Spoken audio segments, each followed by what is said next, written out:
이번 시간에로 공부해야 될 것이 인과적 구성이라는 단어죠. 제일 처음에 우리는 연기의 정의를 공부했어요. 연기는 어떤 원리냐? 조건 발생의 원리다. 무엇이 조건 발생한다는 것이냐? 또 어떻게 발생하는 것이 조건적으로 발생한다는 말이냐? 이 두 가지를 이해해야 돼요. 그러니까 조건 발생을 이해하려면 한 문장으로 요약하면 이렇게 이해를 해야 되는 것이죠. 무엇이 어떻게 발생하는 것이냐. 이게 한 문장으로 한번 표현해 본 거예요. 무엇이 어떻게 발생하냐. 연기론적 사고방식은 무엇이 어떻게 발생하냐에 대한 사고방식을 익히는 거예요. 그러면 이전 사람들, 세존 이전 사람들 또는 세존 당시의 사람들은 어떻게 이해를 했냐. 무엇이 어떻게 발생하냐 이렇게 이해하는 게 아니라 무엇이 어떻게 만들어지나 이렇게 이해를 했어요. 무엇이 어떻게 만들어지나 이렇게 이해하는 사고방식을 갖는다면 그 무엇이가 대체 무엇인지 아는 것이 제일 중요하죠. 왜냐하면 그 무엇이 조물주니까. 어떤 조물주가 있어. 그 이름을 붙여놔요. 여호와라든지 알라라든지 리타라든지 시바라든지 그런 이름이 있어요. 그것이 이 세상의 모든 변화를 만든다 이렇게 이해를 하고 있었어요. 그런데 세존이 그런 사고방식이 인간을 괴로움의 구렁텅이로 몰아넣는다. 마땅히 이러한 사고식은 종식돼야 한다. 라고 BC 6세기경에 제자들이 가르쳤어요. 오늘날에도 무엇이 어떻게 만들어지나라는 사고방식을 가지고 거의 99.9%가 살고 있어요. 무엇이 조건적으로 발생하냐? 첫째, 인식기능이 조건적으로 발생한다. 두 번째, 무엇이 조건적으로 발생한다는 말이냐? 인식구조가 조건적으로 발생한다. 세 번째, 무엇이 조건적으로 발생한다는 말이냐? 인식구조물이. 조건 발생이라는 말 속에 이 세 가지의 의미가 들어있어요. 물론 세존이 어떤 그 구조물을 해체하는 법문을 하기도 해요. 집을 해체한다든가 또는 그 북을 해체한다든가 또는 수레, 전차를 해체한다든가 해체하니까 전차가 없잖니? 이런 법문을 하긴 하는데 그 법문을 사람들이 오해하고 있는 것 같아요. 전차를 해체를 하면은 바퀴, 그 다음에 무슨 차축 이런 이제 구조물이 나오겠지요. 전차를 구성했던 구조물이 그 정도로 공이구나 라고 받아들여도 상당한 사람이에요. 그렇게 받아들여서는 공부를 완성할 수가 없어. 그럼 어떻게 받아들여야 되냐? 수레라고 하는 인식, 그 다음에 수레바퀴라고 하는 인식, 수레바퀴와 수레바퀴를 연결하는 그것이 차축이라는 인식, 그 다음에 그 위에다 덮어놓은 판이라는 인식, 이런 모든 인식 작용들이 조건적으로 결합해서 수레라고 하는 인식이 생겨난다. 이런 말이에요. 사실은 우리는 이렇게 받아들여요. 야, 바퀴가 따로따로 존재할 수가 없잖니? 여기서 바퀴를 빼내면 수레가 못 가잖아. 그러니까 수레라는 것은 이렇게 다 연결된 데서 나오는 거야. 이건 순진한 발상이야. 이런 걸 뭐라고 하냐면 세속적인 진리라고 그래. 세존이 이런 진리를 부정하지는 않았어요. 팔정도에 보면은 1번이 뭐냐면 바른 이해인데 바른 이해에 해당하는 것이 연기에 대한 이해예요. 그러니까 팔정도를 이해하기 위해서 제일 처음에 이 연기 조건 발생을 이해해야 돼요. 첫 번째 것을 이해를 못하면 나머지 7가지도 이해할 수가 없어요. 불교는 전부 이렇게 구성적, 서로 조건이 드는 구성적으로 되어 있는 가르침이에요. 어느 하나만 쏙해가지고 이해를 해본다? 그런 건 불가능해요. 그러니까 처음도 훌륭하고 중간도 훌륭하고 끝도 훌륭한 거예요. 우리의 인식작용 속에서 수레라고 하는 인식이 어떻게 나왔냐? 그것은 여러 가지 인식들이 결합해서 수레라고 하는 인식이 나왔다. 이런 말이에요. 그건 어떤 문제와 결합되냐면 수레는 하나가 아니에요. 세존이 실체론자들이 주장하는 지수화풍이라고 하는 물리적인 실체를 인정했다고 주장하는 사람도 있어요. 왜냐하면 이 몸이 지수화풍으로 되어 있다. 그랬더니 그것을 그 말을 그대로 받아들여갖고 야 지수화풍이라는 그런 실체적 요소가 결합되어 있는 거야 이렇게 생각해. 그건 여전히 실체론자래요. 자연에 그런 실체적인 요소가 있는데 그것들이 이렇게 결합해가지고 우리를 만들었다가 죽으면 흩어진다 그런 말이에요. 그 정도로만 받아들여도 자기에 대한 집착이 좀 덜하겠죠. 그러나 그것은 세존이 가르쳐준 바르고 완전한 알을 성취하는데 별 도움이 안 돼. 시라고 하는 인식, 수라고 하는 인식, 화라고 하는 인식, 풍이라고 하는 인식, 즉 지수화풍은 인식된 것으로 존재한다는 것을 지금 전제하고 말한 것이에요. 인식이 참 중요해요. 이 인식 기능이 조건적으로 발생한다 이런 말이에요. 그래 읽어보면 이런 구절이 나오면 좀 황당하죠?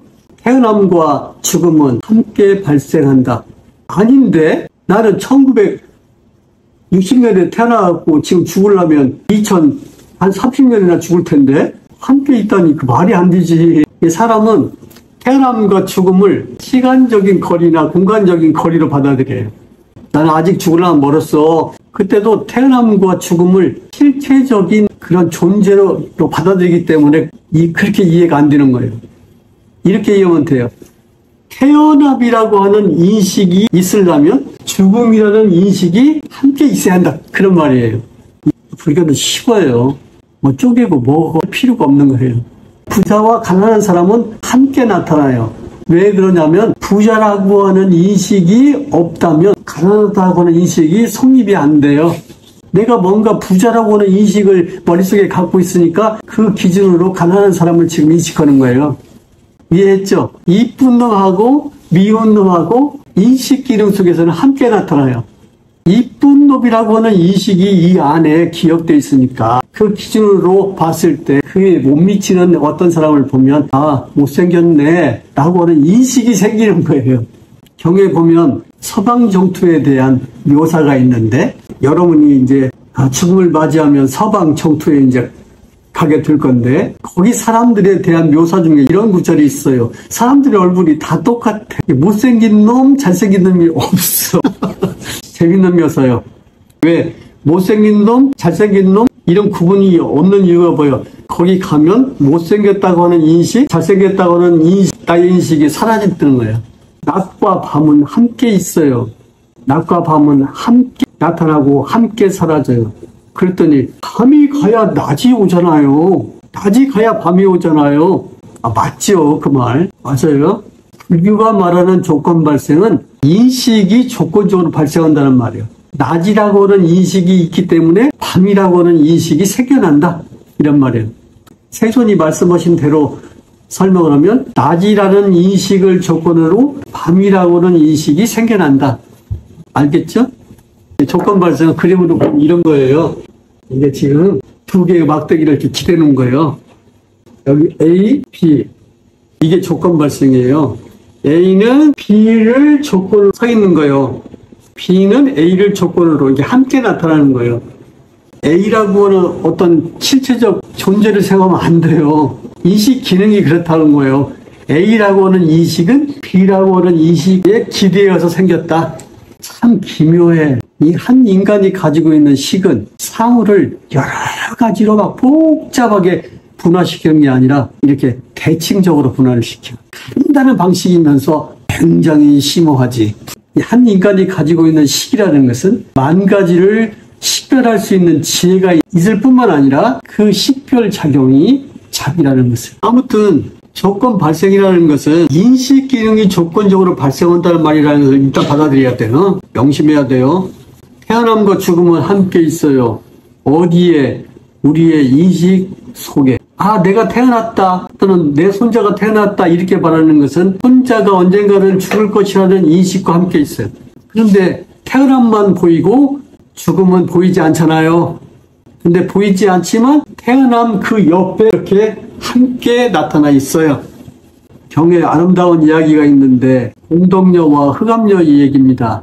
어느 바람은 집에 공덕녀가 나타났어요. 요새 방식으로 얘기하면 초인종을 눌렀겠죠. 바람이 나가보니까 예쁜 공덕녀가 흰 드레스를 입고 귀한 어떤 물건을 들고 있으니까 반가워서 맞아들였어. 이 아침에 의치원 집에 어서 오세요. 들어가서 차를 마시면서 담소를 즐겼겠죠. 하하하 웃으면서. 좀 있으니까 초인종이 또 울리는 소리가 나는 거예요. 그래서 나가봤더니 못생긴 얼굴에 시커먼 옷을 입은 흑암녀가 서 있는 거예요. 상대적이잖아요. 바라보니 이렇게 행동했다고 그래요. 여기가 어디라고. 오늘은 경사스러운다니까 가거라. 그랬더니 흑암녀가 돌아서려고 하면서 이렇게 말하더리야. 전라도 말로 한번 해볼까? 아까 막세 누구 안 들어갔어요? 물어보니까 그렇다고 하니까 그분이 언니예요. 우리 자매는 함께 다닌답니다. 내가 이 집에 안 들어가고 돌아가면 언니도 곧 나가야 될 거예요. 이 얘기는 여기서 끝나요. 우리는 행운이 오면 좋아해. 근데 그 행운은 불행이라고 하는 인식과 함께 있어. 행운이라고 하는 인식은 불행이라고 하는 인식과 함께 있다고. 더 자세히 말하면 행운이라고 하는 인식은 불행이라는 인식 조건이 돼서 생겨난 거예요. 식은 식별하는 기능이 있습니다. 왜 식이라고 합니까? 식별하기 때문에 식이라고 그래요. 세존의 말씀이니까 꼭 좀 기억 좀 해줘요. 식별한다는 것은 구별해서 안다는 말이에요. 그러니까 식이 알려면 그 구별하는 것이 필연적이에요. 근데 식이 그 구별하는 것은 아무런 문제가 없어요. 그것을 식의 지혜라고 그래요. 그것을 식의 자비라고 그래요. 차를 몰고 여기서 집에까지 가는데 아무 사고 없이 잘 가는 것은 식이 지혜롭게 자비롭게 잘 작동한 거예요. 그렇죠? 파란 신호등이 나오면 가야지. 빨간 신호등이 켜지면 멈춰야지. 그런데 빨간 신호등이 켜졌는데 지나가다가 저 맞은편에서 오는 트럭에 받쳐서 죽잖아요. 또 이쪽은 들어가는 길이 아닌데 들어가다가 저쪽에서 온 사람과 부딪혀서 죽잖아요. 그때 식은 착각 현상에 들어간 거죠. 그죠? 식이 왜 그 착각 속에 들어갔을까요? 부주의해서 그래요. 뭐 해서 그래요? 부주의해서. 그래서 불교에서 부주의라는 말은 무명과 같은 말이에요. 이건 약이 없어요. 백약이 무효예요. 자기가 부주의한 것을 고쳐야 하겠다라고 하는 발심이 없는 한 이건 해결이 안 되는 거예요. 이건 하나님이 와서 해결해 주는 것도 아니고 질성님이 와서 해결해 주는 것도 아니고 아빠 엄마 소용이 없어요. 대적법을 써야 그 대비가 완전히 해서 빨리 이렇게 이미지가 형성이 돼요. 물론 공통점을 가지고 있으면서도 조금 차이가 있는 것도 식별을 하죠. 식별한다는 것은 지혜입니다. 식별한다는 것은 왜 지혜냐? 식별한다는 것은 대상인 머리카락을 조건으로 그 머리카락에 대한 식별에 생겨나기 때문에 지혜인 걸 지혜. 어리석은 사람은 잘 식별이 안 돼요.